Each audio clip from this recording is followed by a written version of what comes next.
Larry, of course, is now the Charles Elliot University professor at Harvard. He was president of Harvard. He has had many important positions in government, of course, Secretary of the Treasury, top economic advisor, has really been serving in high positions of public service for about 20 years.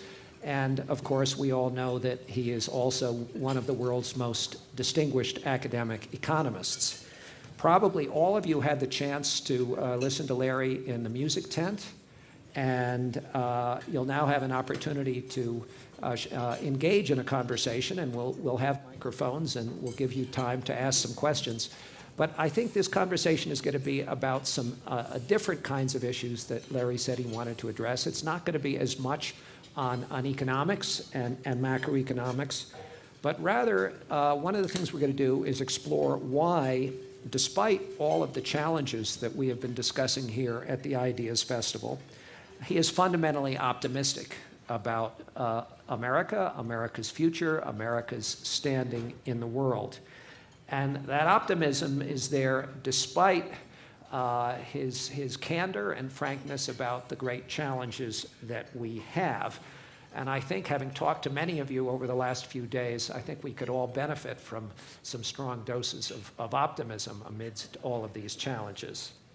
And Larry, you've been in some of these conversations too. We've heard a lot over the last few days and really all week about the dysfunctional political system that seems apparently incapable of dealing with our biggest challenges and even many of our smallest challenges.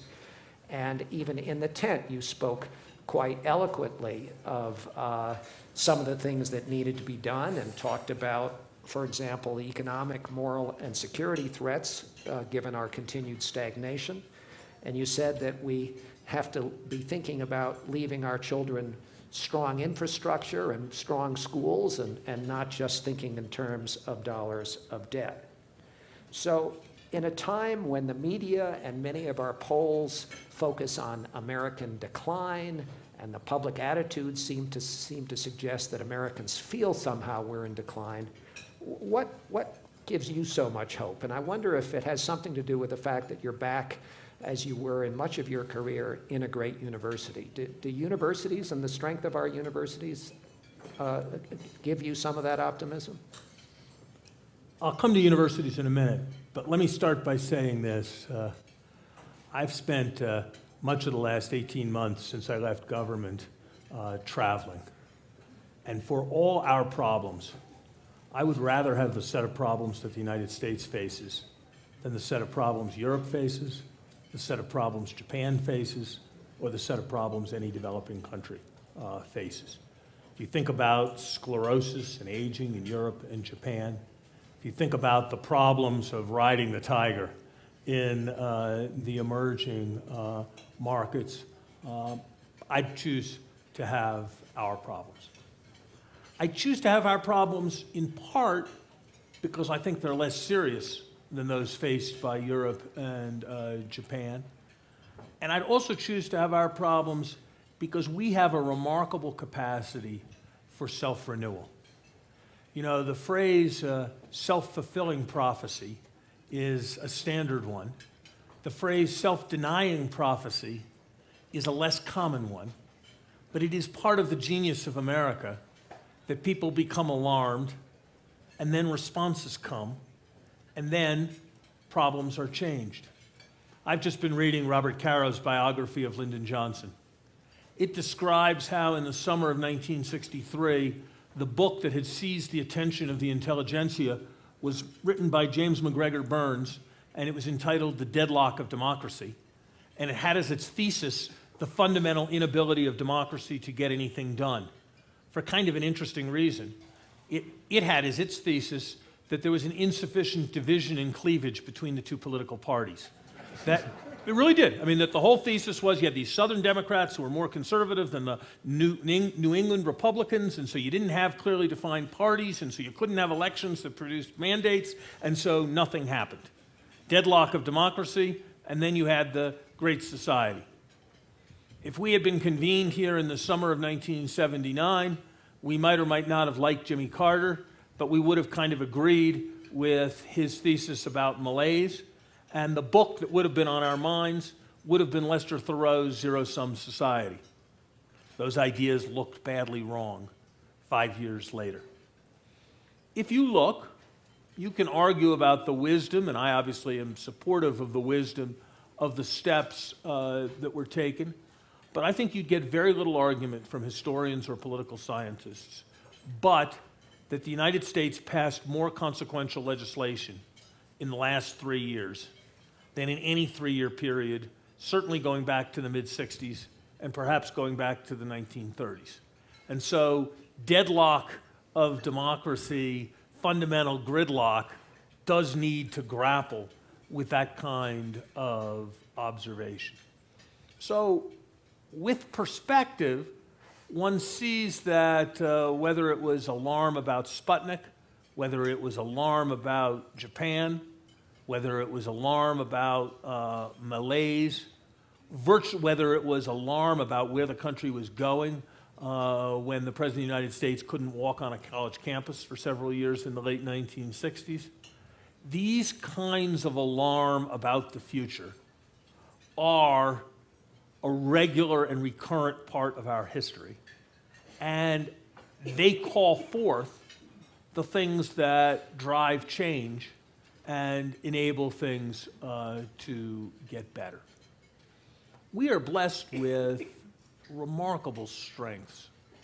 In a world where economic strength increasingly depends upon technology, innovation, and entrepreneurship, if I say the names Bill Gates, Steve Jobs, Jeff Bezos, Mark Zuckerberg, and then I ask you for more Americans, you could all fill in a few more names. If I ask you to name non-Americans who belong on that list, you will, I would suggest, not have an easy time. And that says something about our country's capacity for renewal in cutting-edge sectors. At a time when we head towards a knowledge economy, somewhere between 15 and 18 of the world's 20 greatest universities are American universities, and the flow for those wanting to get educated is all to the United States.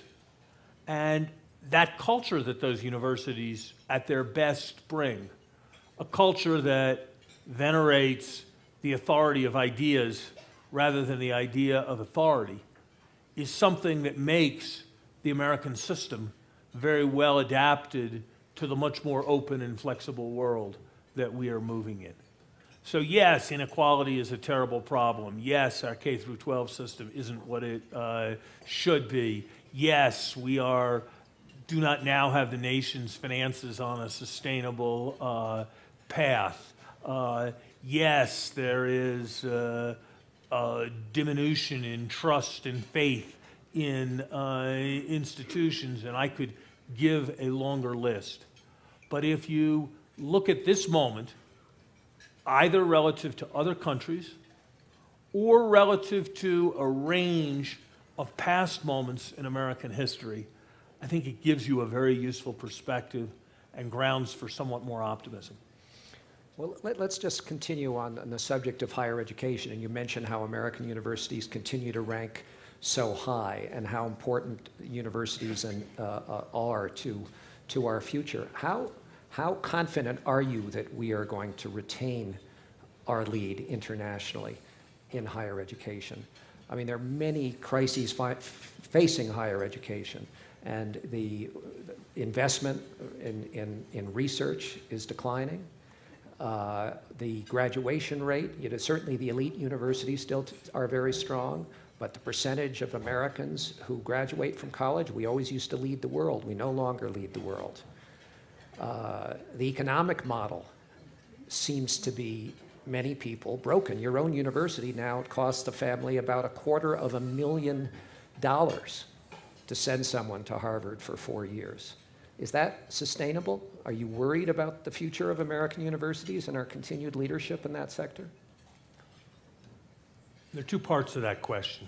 There's a part which is about American universities compared to foreign universities, and there's a part which is about American universities against an absolute standard. As far as the standing of U.S. Universities, who knows where things go in the long run.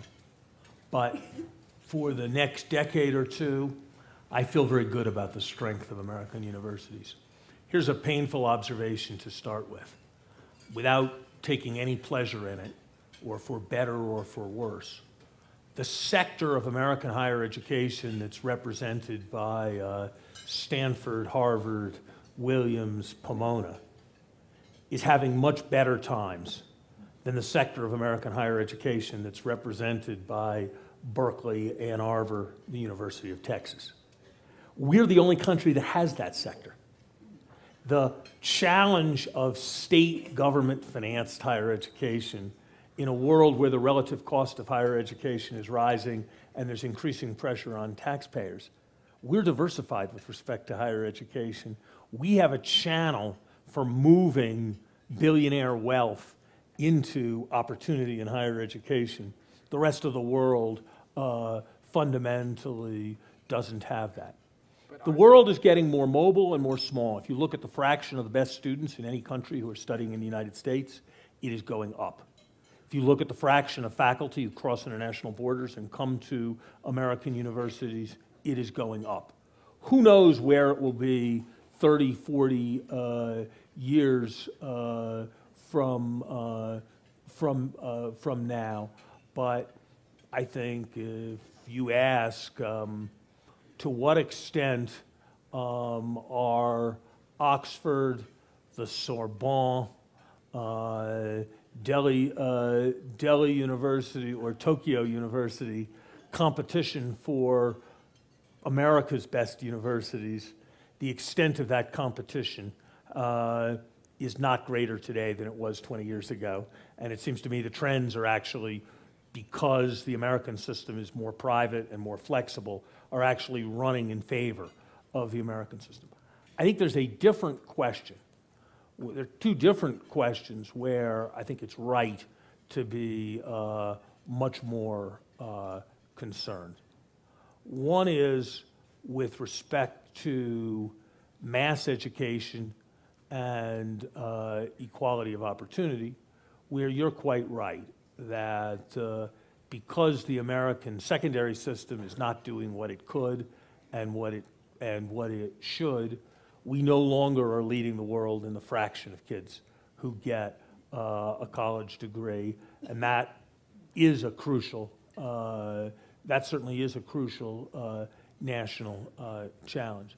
With respect to cost, I think the way you framed it exaggerates the problem fairly substantially, because when you look at the price of automobiles, you really wouldn't want to look at the sticker price. You'd want to look at the price that people actually paid. And if you look at what's happened to the average net cost of attending America's leading universities, it's much more modest increase because of substantially greater financial aid. I mean, the thing I did at Harvard, which was introducing the idea that any family with an income below $60,000 didn't have to pay anything to send their children to Harvard. Those kinds of ideas have gained increasing traction. So I think that the focus on the sticker price can overdo the increase.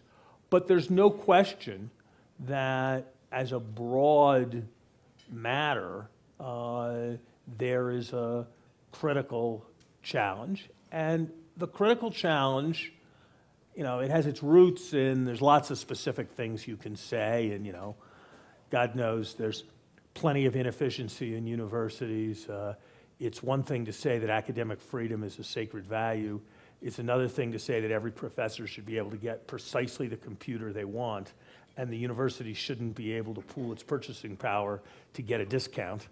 And yet, at many universities, people will not stand for pooling purchasing power in the ways that would be absolutely standard in a corporation. So there are plenty of problems like that.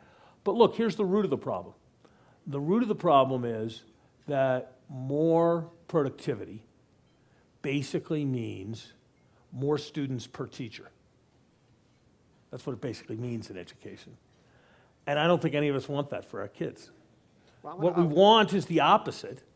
And so how do you drive towards greater productivity? And productivity increases to keep pace with other sectors. And therefore, the relative price of higher education rises. And that's a challenge. It's particularly a challenge when the only source of financing is taxpayers. And it's especially a challenge when you recognize that about 75% of the kids, maybe 80% of the kids who go to college come from the upper half of the income distribution. And most people who graduate from college end up in the upper half of the income distribution.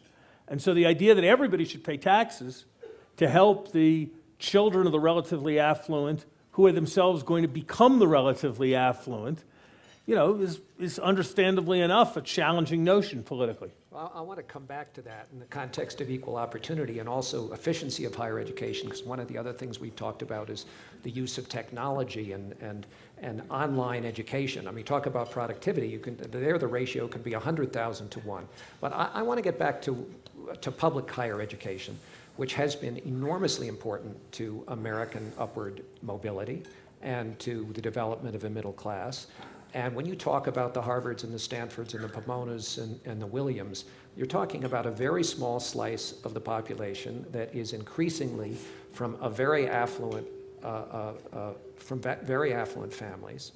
And there is a crisis in public higher education. And now, you know, many of first-generation Americans, poor Americans, they go to community colleges. It's the other extreme from Harvard, and those are grossly underfunded institutions. So we can't really ignore the plight of public higher education, can we, and just assume that because our elite private institutions, the envy of the rest of the world, a model that the rest of the world doesn't have, are strong. We certainly can't. We can neither ignore them in the sense of recognizing that they are a crucial national asset, nor the private institutions are a crucial national asset. No one should suppose that the fact that we have that crucial national asset is grounds for complacency about the future of public higher education. I think increasingly, and you see this starting to happen, the model for public higher education is going to take on more and more of the attributes of private higher education. You are going to see, you see to a much greater extent than was true 3 decades ago that a Berkeley or a Penn State or a UT Austin rely on philanthropy and seek philanthropy, and that trend is going to need to continue. Taxpayers simply are not going to be prepared to pay for the cost of becoming one of the great institutions of Shakespearean studies. That's a costly thing, and taxpayers just are not, we're seeing it across the country, are not going to be prepared to pay for it. So we're going to have to rely more on philanthropy.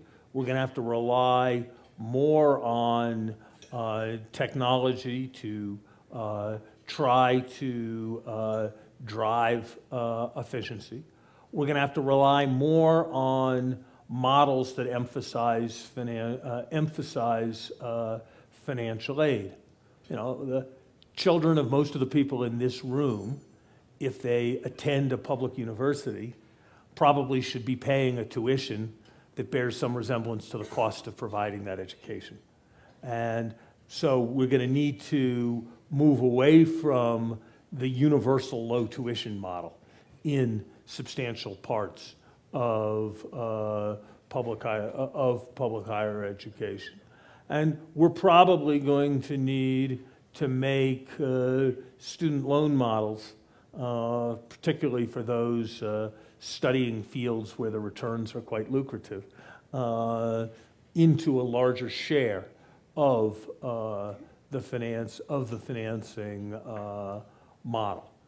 Those are all probably steps that we are going to have to take, but it is going to be increasingly difficult to maintain private universities at the same level of greatness as our greatest private universities unless we're able to mobilize substantial philanthropic resources. And that's why I think the movements to do that are really quite extraordinary.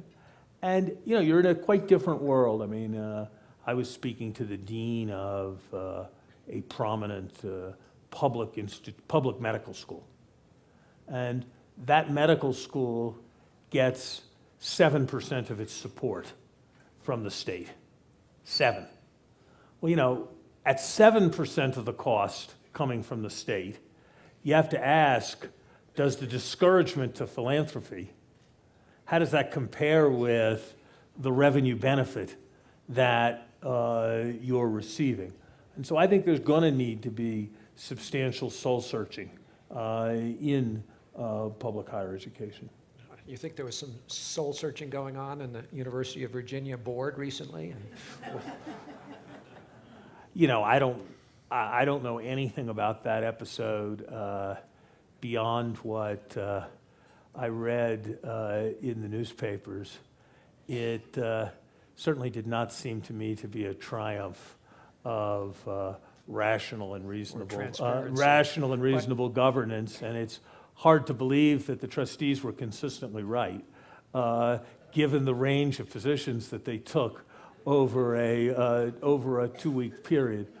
But I'll tell you, I've learned, having been involved in a fair number of public controversies, both when I've been right and when I've been wrong, that it is almost impossible to judge the merits of them from the outside, and that you don't really know all the story. I'm not saying that the story would necessarily make any particular actors look better or worse, but I would just hasten to suggest, I've been part of screwing things up when the newspapers didn't manage to notice that we'd screwed things up, and I've been part of doing just the right thing and being portrayed as having screwed things up.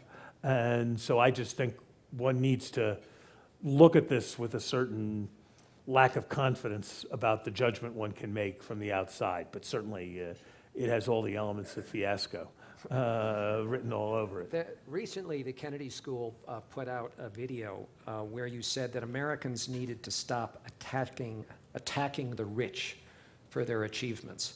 And you've said that you worry about losing an ethos in this country that embraces ambition. Can you tell us what you're worried about there? I don't remember the video. I suspect that what you said is not entirely and 100% in context. But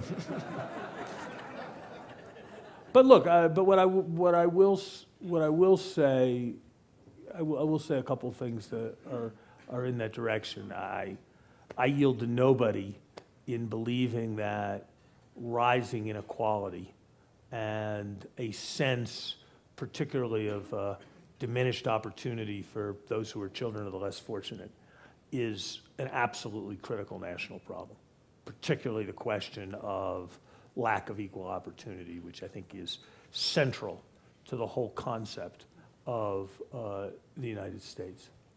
But I think there are two questions that one does have to reflect a bit on as one condemns inequality. Suppose America had had 40 more people like Steve Jobs over the last generation. Would that have been good, or would that have been bad? I think it's pretty clear that it would have been good, that we would have been a richer, better, more secure, more prosperous, more leading country. But there's no question that if we had had 40 more Steve Jobs, any measure of inequality would have been higher, and the Gini coefficient would have been greater. A student of mine who has a bit of a right-wing polemical instinct looked at the Chicago Bulls, and he looked at the average compensation of players on the Chicago Bulls and the Gini coefficient for the players on the Chicago Bulls before and after Michael Jordan joined the team. After Michael Jordan joined the team, the Bulls played much better. The average compensation of the Bulls, other than Michael Jordan, went up significantly because they were winners, and the Gini coefficient went up through the stratosphere. Was getting Michael Jordan for the Chicago Bulls a good thing? I think it's hard to argue that the answer was no. So I think one needs to focus on equality of opportunity. One needs to focus on unjust enrichment. And one needs to be a little careful to avoid talking about inequality in a way that condemns vaulting success. But do you think because vaulting success is a good thing.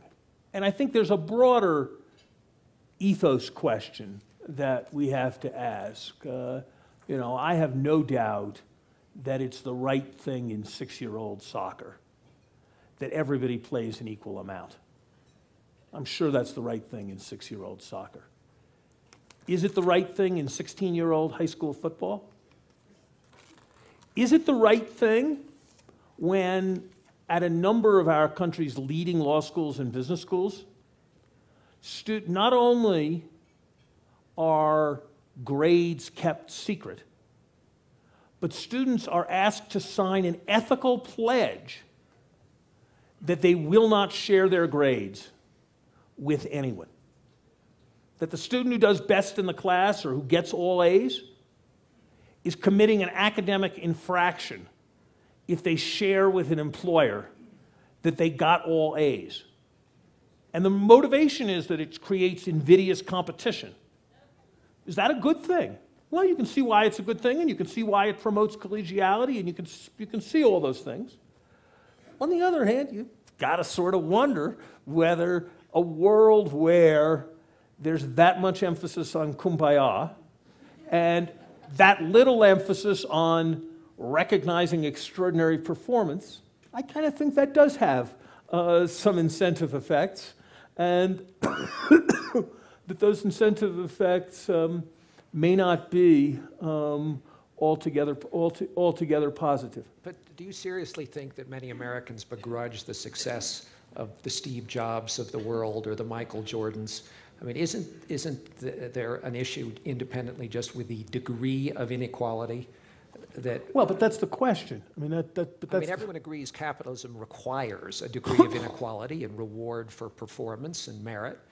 But I think, and we've seen this in many contexts here in polls, which are certainly distressing if you believe in capitalism, that so many Americans, and now we had a poll a few days ago, 65% of people under age 29 don't believe that what's good for business is good for America, and other kinds of questions that reflect a belief in the morality of capitalism as it's practiced today. So, I mean, equality of opportunity you talk about passionately, but isn't there a point at which the actual degree of income inequality can be a problem as well? I think you have to ask what the source of the inequality is. If the source of the inequality is that you have more Steve Jobs coming, and you have more people doing fantastic things that create great fortunes, then I'm not sure it's right to condemn the inequality. If the source is that there are more people slurping around getting, giving money to congressmen and getting licenses for monopolies of one kind or another from the government, and then making billions off of those licenses, then that is something that's quite problematic. But I'm not sure that framing the issue in terms of inequality per se, rather than framing the issue in terms of unjust enrichment, inappropriate wealth gathering, government-sanctioned monopoly, and the like, isn't the more constructive way. Would I like to see more progressive taxation? Of course. Do I think that we as a country would be better off with the high-income tax cuts repealed? Of course. But I think one needs to be very careful to say there's a right degree of distribution, and that somehow we should get to that right degree of distribution, and if we're not at it, it's a problem regardless of what caused us to have the rising inequality. But what if the source of that inequality is just the greater likelihood of being able to get into the elite universities simply by virtue of family income, compared to the opportunities to get into higher education for those who are poorer? I mean, hasn't higher education been a primary vehicle for people to move? I think, look, higher education's got to do a lot better than it's done, and I've got the scars to show for having pushed to achieve that objective. But if you ask how much of the increase in inequality in the United States comes from increasing income polarization in elite higher education, the answer is very close to zero. It's very close to zero for two reasons. One, it's not at all clear that it's happened. In fact, if you look at the fraction of kids who went to public schools at any leading university, it's gone up, not down. If you look at the fraction of kids who are poor, it's gone up, not down. So there's been progress, not enough progress, but there has been progress.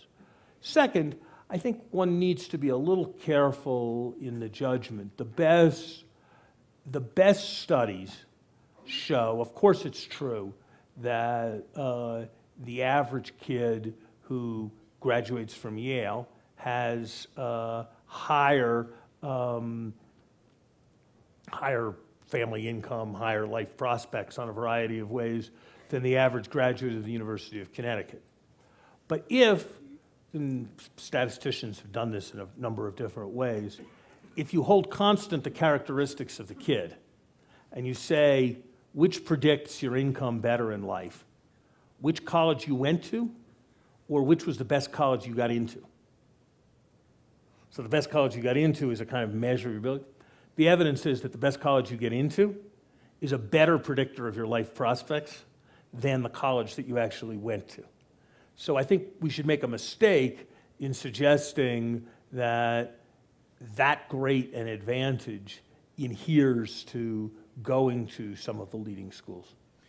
Another thing that you've written about and expressed concern about that you think impedes our continued preeminence and also our ability to solve some of these problems is the growing distrust of government. And we've seen, again, evidence in our polls and many of our conversations, a growing distrust, especially among the young, but really across the board, Democrats, independents, and Republicans, in how government operates. How concerned are you about that, and what do you think can be done to restore confidence in government? Look, it's a remarkable thing, if you think about it, that if you ask about approval of or trust in Wall Street and Congress, Wall Street's about 50% more popular than Congress. It's a remarkable thing. Actually, we just did a poll that we released 5 days ago that showed only 17% of Americans felt that Wall Street executives shared the values of average Americans. Yeah, well, what about Congress? Congress is in the single digits. Congress is in single digits, exactly. That's my point.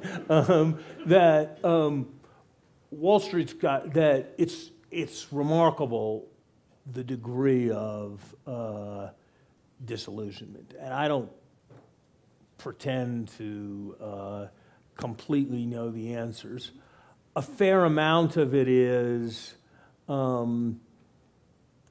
frankly, reflective of ignorance. You know, the Tea Party sign, which is government hands off Medicare, captures a certain amount of the prevailing understanding. You know, here's a fact, but I bet you it is known to only a minimal number of people. Of every dollar that's paid in Social Security taxes, 99.1 cents is paid out in Social Security benefits. If you do the same calculation for 401k plans. That number is somewhere in the 80s. So the friction cost is 10 to 15 times as large when it's done through the wonderful private sector as through the inefficient government. If you do the same thing, yes, Bob, I know you're from the financial industry, and I know you're looking unhappy about that, but it is the fact. And if you think about, and just to get yourself into a mindset for relating to it, just ask yourself, in a world where people can expect to earn 600 basis points on their money, when you charge people 75 basis points to manage their money, what fraction of it you're absorbing. And 75 basis points is low relative to what a large number of middle-class Americans pay to have the savings, have their savings managed by our wonderful financial sector. If you look at Medicare, it's 97 cents goes to doctors and hospitals of every dollar that comes in. If you look at private health insurance, that number is in the low 80s. So again, the frictional costs are much greater. So look, that doesn't mean that there isn't a problem. Some significant part of the problem reflects misunderstanding. Some significant part of the problem almost certainly reflects what is the difficult side of one of our country's great strengths, which is its diversity. A lot of what people don't like about government is that they think it's working for them, not us. In Sweden, where everybody's kind of Swedish and kind of the same, they think that, like, it's all us. And so when government does stuff, it's for us. If you look across states in the United States, or cities in the United States, the more ethnically homogeneous the city or state, the more generous the government, and the larger the scope of public sector activity relative to private sector activity. So a lot of what is not liked about government is less that they think government's inefficient than they think it's working for people like them, not people like us. And then, look, then there is validity to both the left-wing critique and the right-wing critique, sort of how government functions and works in our society. The left-wing critique is that moneyed interests have a vastly disproportionate sway over things, and that influences choices government makes. It influences who gets bailed out and the like, and there's some truth in that. I was kind of not as certain as most of my colleagues in the Obama administration that Citizens United was a mistake, because I saw the free speech values as very strong. Now, watching what happens, I was wrong. And I think there's very substantial subversion of our democracy that's happening. I think the left is right about that. I think the people who say on the right that there's a fair amount that happens that is driven by the bureaucratic imperatives of the providers, rather than by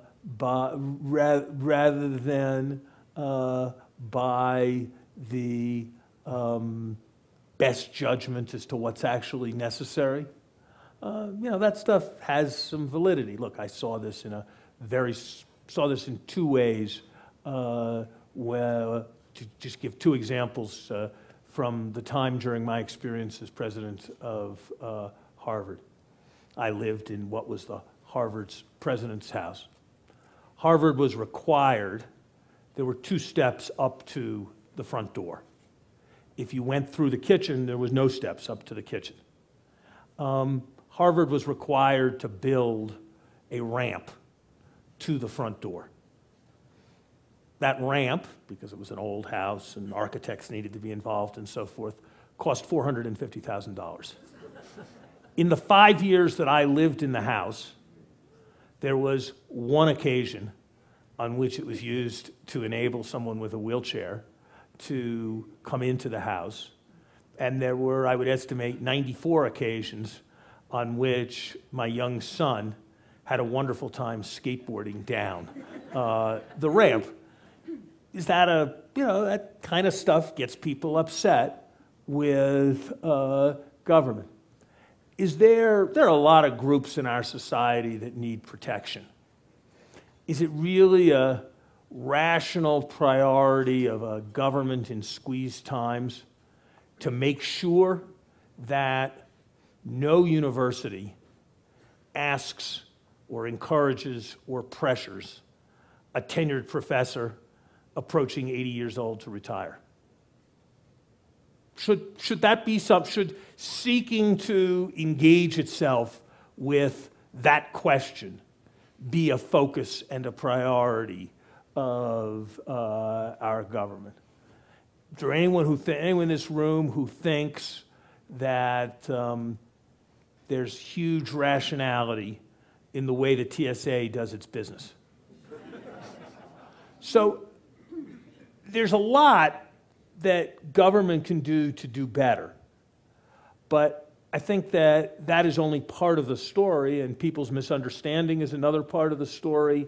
And it's not that government doesn't function well, but it doesn't function for me, is a third part of the story.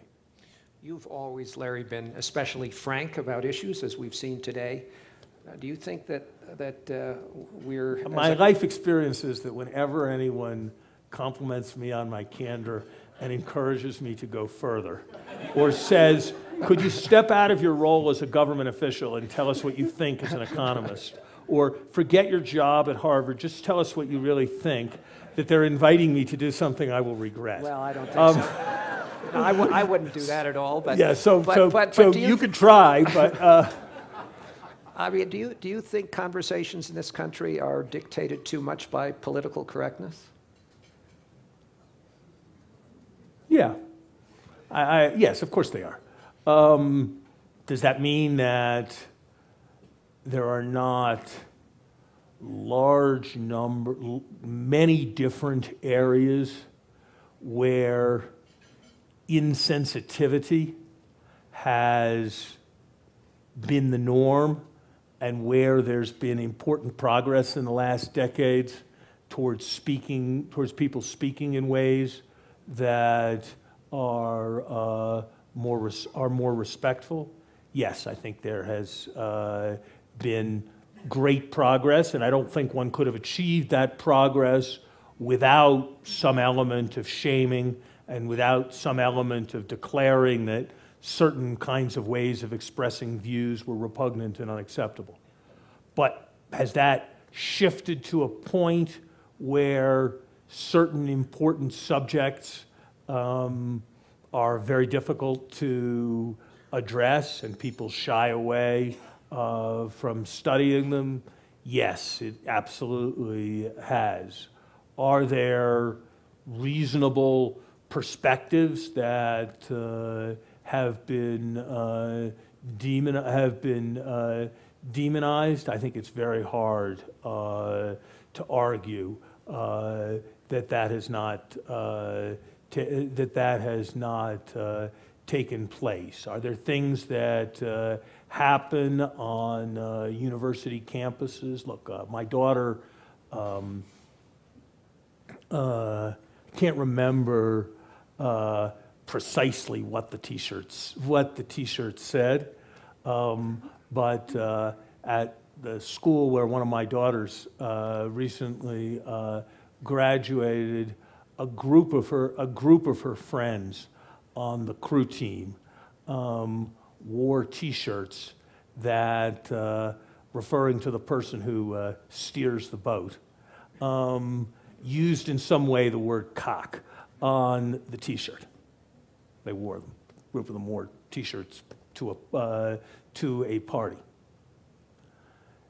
They were told that they could not that this had been an insensitive act, and that as a consequence, they would no longer be able to participate in the end-of-season tournament, and that their graduation was called into question.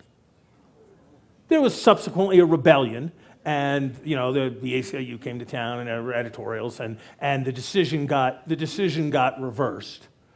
But there are 10 of those every semester across the major 50 colleges in the United States. Is it the end of the world for that to happen? No, but is it a quite unfortunate thing? I think it is. There have been a number of instances. Nobody on an American college campus is at risk of losing their tenure or losing their ability to teach because they say anything pro-communist. In that sense, the lessons of the McCarthy period have been fully learned.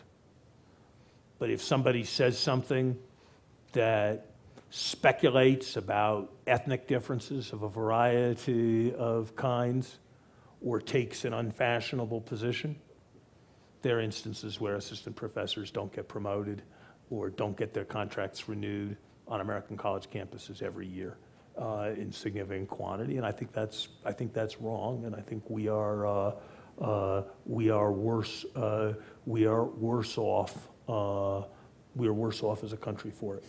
Ladies and gentlemen, let's go to the audience. We have, I think, 3 microphones. So we'll start with the woman right here, and then right after that, the woman in the black. You'll be next. No, the woman who has it. Go ahead, please. My name is Pam Cantor, and I run a not-for-profit called Turnaround for Children. A lot of your comments have been focused on higher education, but the place where inequity gets established in this country is in K-12 education. I wanted to ask, at a time when 1/3 of our kids are dropping out, 1/3 don't make it to high school graduation, and 1/3 make it successfully into college, what do you see as the accomplishments of this administration on public education, and what do you think has to happen in the next administration to change those numbers? Let me say 3 things. I spoke about higher education because that's the sector in which I've spent my life, and so I might have something to say that's new and interesting, not because I think it's the most important thing or the only important thing. Washington, D.C. has a terrific custom, which is the Washington, D.C. area, which is that the schools are open on Veterans Day, and they invite the parents to come watch the classes. And I did that every year when my kids were young, and I was at Treasury. And you have to think that a 3rd grade teacher or a 4th grade teacher or a 5th grade teacher has a much, much harder job than I did in educating and teaching those kids. And they obviously don't get rewarded to the extent that they should. And that's obviously got to be a central part of our problem. I don't really know enough to evaluate Race to the Top and the pressure that it has brought. My instincts about public education are that probably it's both and rather than either or. We have a kind of debate that I think is a little sterile between people on the right who insist on accountability, measurement, merit pay, focus on basics. I think a lot of that, the largest part of it, is right. But they tend to say that if you just make everybody accountable, you can take resources out, not put resources in. And I think they're badly wrong. And there are people on the left who think the only problem is that the system doesn't have more resources, and who want to put more money in without more accountability and without more measurement. And I think they're wrong too. And so I think what we need is a combination of more resources and more measurement and accountability. And I think that the administration, through race to the top, has made significant progress, but there's a very, very long way to go, and I suspect that those issues are very, very important. I also suspect, without having any particular expertise in it, that if somebody looks back from 2060 and says that great things happened in American education between 2012 and 2025, it's as likely that it will have happened because of the dissemination, introduction, and use of technology in various ways that we can only begin to imagine now. It's as likely that it will have happened that way as it is that it will have happened through continuing pressure for reform, as important as that is. Do you have a question? No, over here. Gary?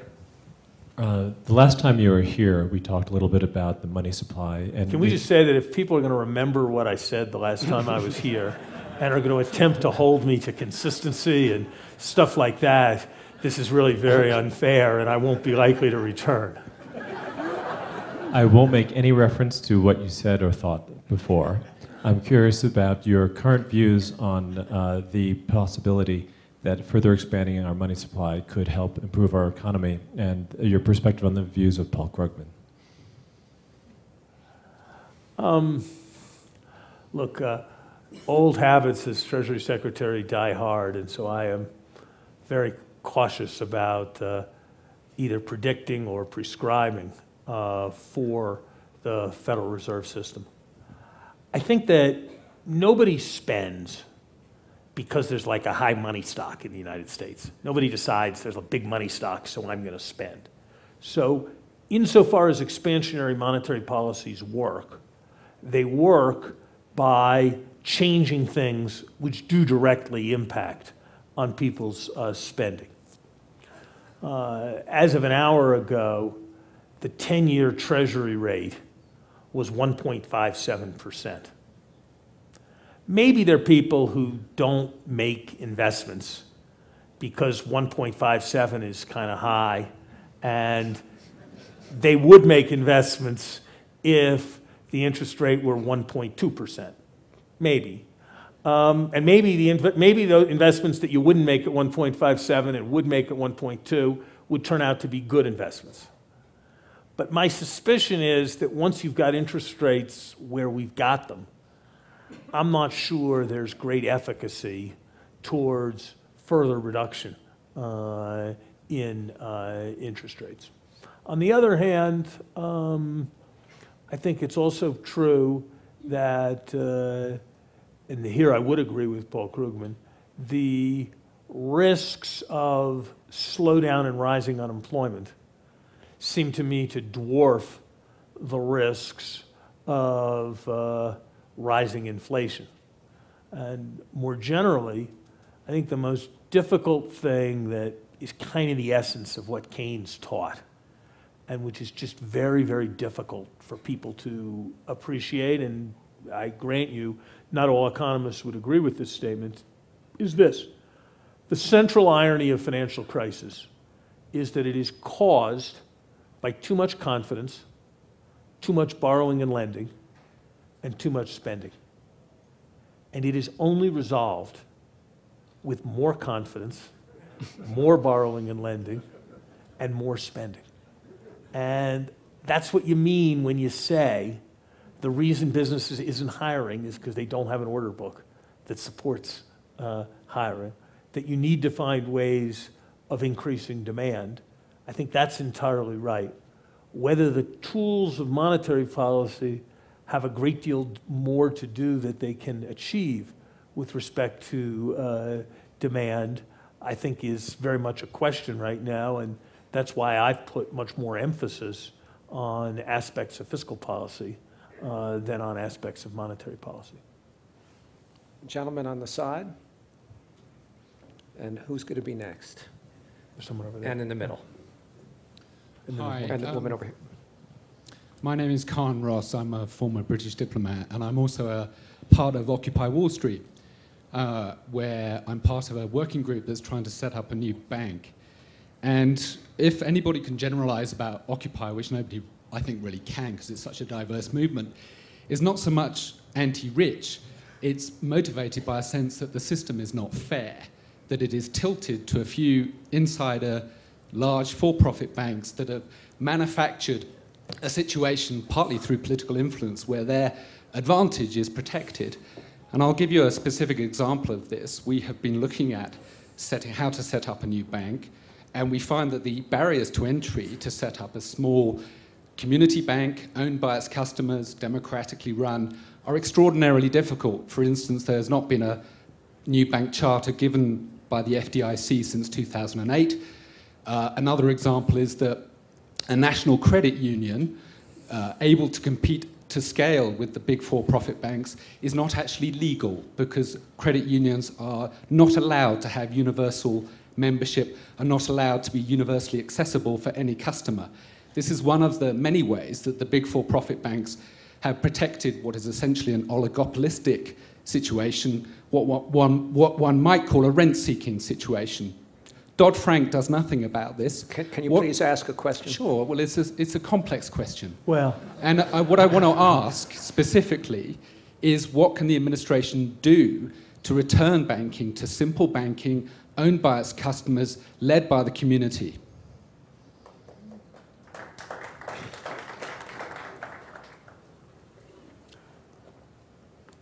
you know, I agree with some of what you said, and don't agree with everything you said. We just witnessed, actually, a very rare convergence. Your view about the difficulty of getting a bank license is something on which I've been lobbied quite extensively by the heads of each of the major private equity firms in the United States. So we don't usually see agreement between Occupy Wall Street and the private equity industry, but we do in this area. And if I had to guess, you're probably right that it is too difficult to get a bank license in the United States. That does not reflect the fact, it really doesn't, that JP Morgan is afraid of your community bank and has somehow subverted the system in order to stop your community bank from getting a license.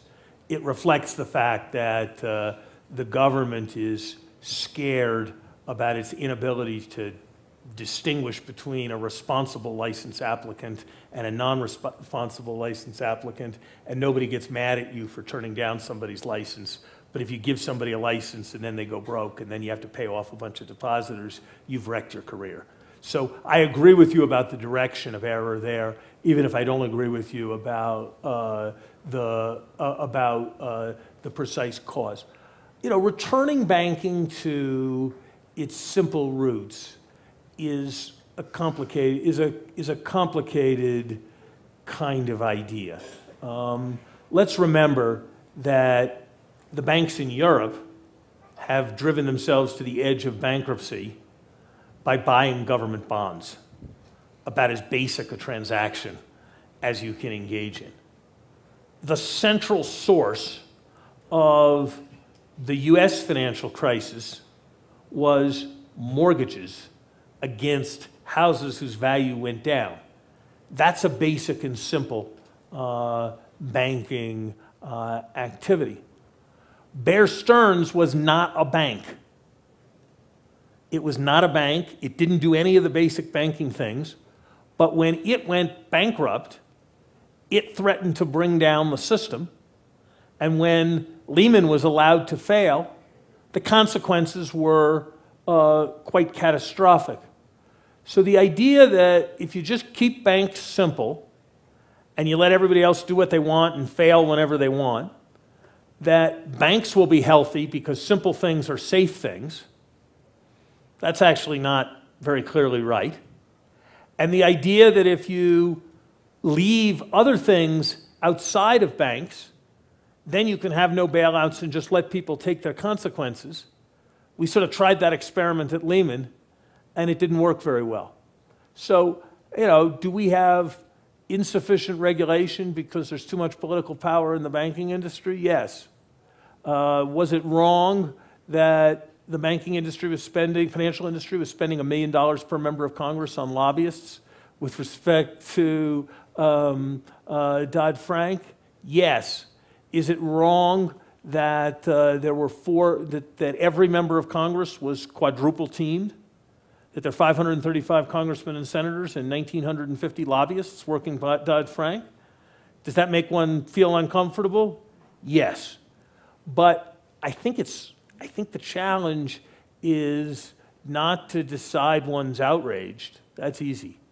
It's to figure out what the constructive steps are that will maintain the availability of credit for families who want to send their kids to college or make an improvement in their home while their kids are still living in it, and also keeps the financial system safe. And that's a very hard problem, and I would not want to claim that it's been fully resolved. But I think that figuring out the answers to those questions are, I think, the really important thing. Developing outrage is actually kind of the easy part.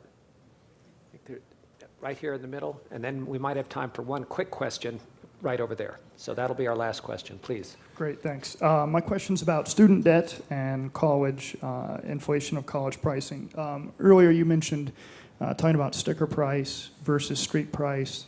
We've all read how there's now $1 trillion of student debt outstanding. That obviously is larger than credit card debt and automotive installment debt. That obviously reflects street price and not sticker price. What do you see happening in the next few years with college debt and the price of college? Do you think we're at an inflection point? Do you think we're at a breaking point? Curious to see, just hear what your thoughts are. Thank you. Actually, let's get the other question too, and then Larry will answer both of them. Great. Mine's back to education also, but a little bit different. I think, am I correct? This is just a little question, then I have something else.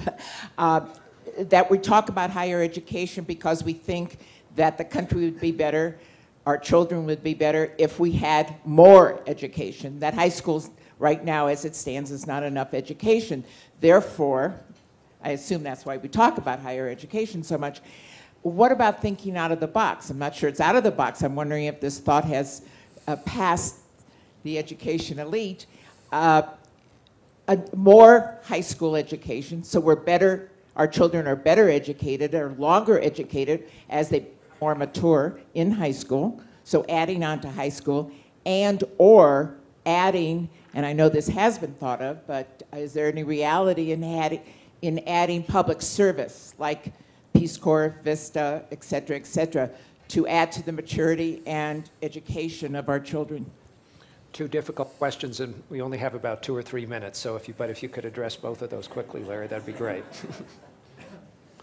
I think that there are a set of good ideas that involve drawing more and more young people into various kinds of public service. In our schools, there's someone here who leads a group called Code for America that is directed at harnessing the talent of our geeks in computer coding to address a variety of public problems. For reasons that would take too long to explain fully, I'm very skeptical of coercive proposals for national service. And it's my observations that their principal advocates tend to be people who are well past the age when they would be compelled to serve. And I don't think that we have the capacity to organize ourselves to make good and productive use of 9 million young people at a time's efforts addressing various kinds of public problems. So I'm not sympathetic to coercive national service. I am very sympathetic to a lot of Let Many Flowers Bloom in the Teach for America, AmeriCorps, those kinds of areas. I haven't heard the idea of 13 grades of public school. It's it's an interesting one. I'm inclined to think that I would put higher priority on achieving excellence in the 12 grades we have than in extending to another grade. But it's an interesting idea. I honestly have not studied the finances of student loan debt well enough to be able to make a projection with much confidence. I would be surprised if we're at an inflection, unfortunately, if we're at an inflection point in cost growth in higher education. I think the pressures that come from rising costs in every dimension, and, by the way, a change in the social dimensions of what we expect colleges to do. It is a wonderful, wonderful thing. It really is a very important thing for the society that we have, I'm just going to use one example, that we have destigmatized mental illness and that we have destigmatized going to see a counselor or a psychologist or a psychiatrist. It's a terrific thing. But the level of expectation as to what a college now has to provide, has to spend providing counseling and mental health services to its students is immense. Most students now use those services at some point during their college educations. And you know, I think in a lot of ways that's a terrific thing, but there are a lot of things like that in train.